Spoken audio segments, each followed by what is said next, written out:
And I know I'm probably going to get a lot of comments about this one, but it's what I call fake allocation. Welcome to Bonding Over Bourbon. Cat's sick, so we didn't get to do a bourbon hunting video this week. I wanted to do something that I've been thinking about for quite some time, 8 changes that we want to see in the industry. For context, we don't usually like being the complaining YouTuber. Believe me, we do enough complaining about things in our day-to-day lives. This is something that's been nagging me for a while. The first thing that I'd like to talk about that has been kind of getting under my skin for a while, and I'm finally just going to put it out there. Price gouging NDPs. I get not everybody can start up their own project. It takes a really long time before you get your own distillate inside of a barrel. Maybe you don't plan on making your own distillate at all. That's all fine. There are websites that are geared towards transparency for barrel sales. A great resource that I've used is called Hogshead. It does a really good job of breaking down the price point of the barrel, where they're getting it from, how old it is, how much there is inside of the barrel, and the proof point, and it gives you a clear breakdown of what to expect. They also have really good customer service, and if you sign up for an account, they'll reach out to you pretty quickly to see if there's anything that they can help you with. But I use this as a metric for determining what realistic pricing should look like when a bottle goes onto a shelf. And there are some NDPs that will charge 200, 300% of what they're actually paying for the barrel. Just feels a little greedy and underhanded, especially when they're not being incredibly transparent about where it's coming from. I feel like this also normalizes higher price tags for the rest of the industry. You have all these brands that are competing for the highest available price point that they can still convince people to buy. The next point that I want to talk about, this is what I call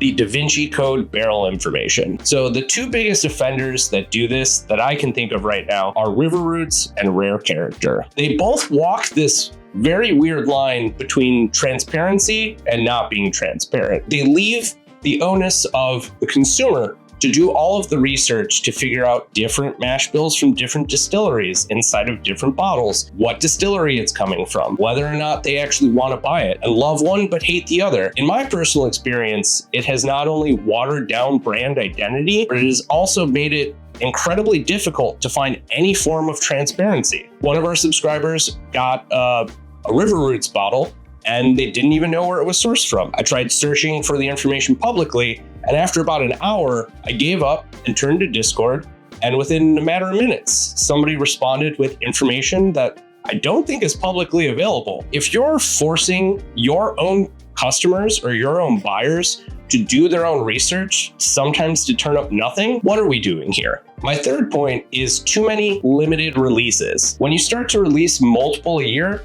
you're kind of defeating the purpose of a limited release. The point in time where there was maybe 1 to 2 a year, and you could get really excited for it, and it made it feel great. Now, when you have 2, 3, 4 coming out a year, it feels a little much, and you're also creating not only wallet fatigue, but you're starting to polarize your fan base. Your dedicated diehard fans saving up for a while to buy your products are no longer doing so because they quite frankly just can't really keep up with it. I think of brands like Jack Daniel's doing these limited releases, right? The Heritage Toasted Barrel that just released, it is phenomenal, it's approachable, it's readily accessible for the most part. So if somebody misses the first batch, they have a chance to get the second, and they don't feel the huge FOMO that comes with trying to chase each and every release from your favorite distilleries. And since we're talking about multiple releases from the same distillery, something that I wish would really change, multiple finishes coming from the same brand. Brands like Starlight, RD1, and Penelope that just have so many different releases that it's almost impossible to keep up with, and it seems like the price point just keeps going up and up and up. Not only does this continue to water down brand identity, if one is significantly more popular than the other, then the rest of them aren't going to move, leaving so many products on the shelf. So you leave the retailers to sit on all these bottles and eventually give them away at a discount. If they're sitting on all this inventory that they can't move, at some point in time, they're gonna stop doing business with that brand entirely. The next thing that I really wish would change in the industry, and I know I'm probably gonna get a lot of comments about this one. If you have an opinion on it, let me know down below, but it's what I call fake allocation. One brand in particular comes to mind when I think about this, and that would be Buffalo Trace Distillery. Now, it has been rumored for a while that Buffalo Trace will intentionally hold back some of their numbers so they can continue to use this approach of artificial scarcity in order to get people interested or keep their interest in their products because they're highly huntable or chaseable. Not only does this create a really unhealthy standard for secondary value on these, but you start to see products that seem to just sit on the shelf and don't really move as much anymore when the price goes up. And sure, I get it. With the price of everything going up, maybe people are being a little bit more selective, but after a while, you start to realize that some of these bottles aren't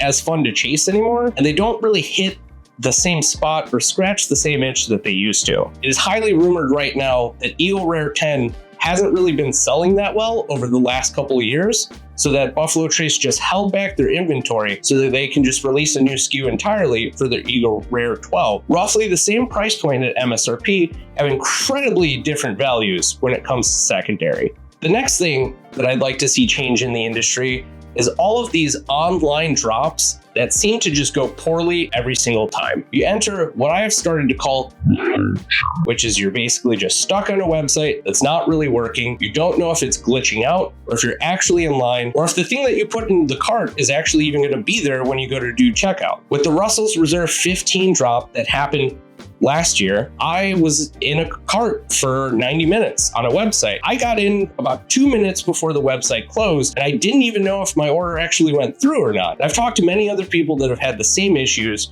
with similar drops and have actually had their orders canceled. I think that you should partner up with other companies that actually are more equipped to handle these kind of issues, or partner with an organization that knows how to handle this level of traffic. My next point here is rising prices, especially when you have brands that are trying to compete with secondary value. The mental gymnastics that we see people try to do to justify some of their purchases. You have Millennium, Calumet 18. These are bottles that are just sitting on shelves. You can tell that these brands are trying to edge out the secondary value on these bottles, but the trade-off is they're not really moving or going anywhere. This approach of raising the price point on all of your bottles to keep in line with what seems to be the current trend clearly isn't working. And even at a discount, aren't really moving because you're edging out your core clientele and your core fan base that quite simply just can't afford it and just can't keep up with all these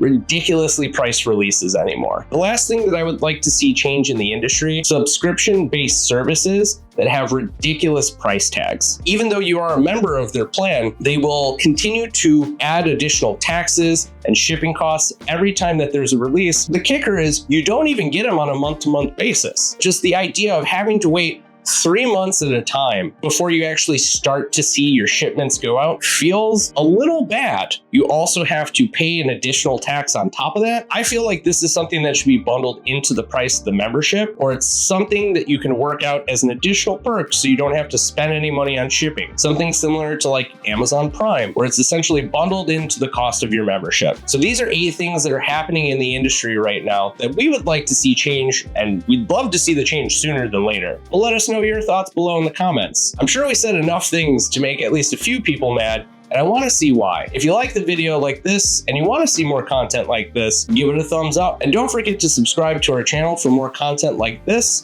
in the future. I'm Chris, one half of Bonding Over Bourbon, and I will catch you next time.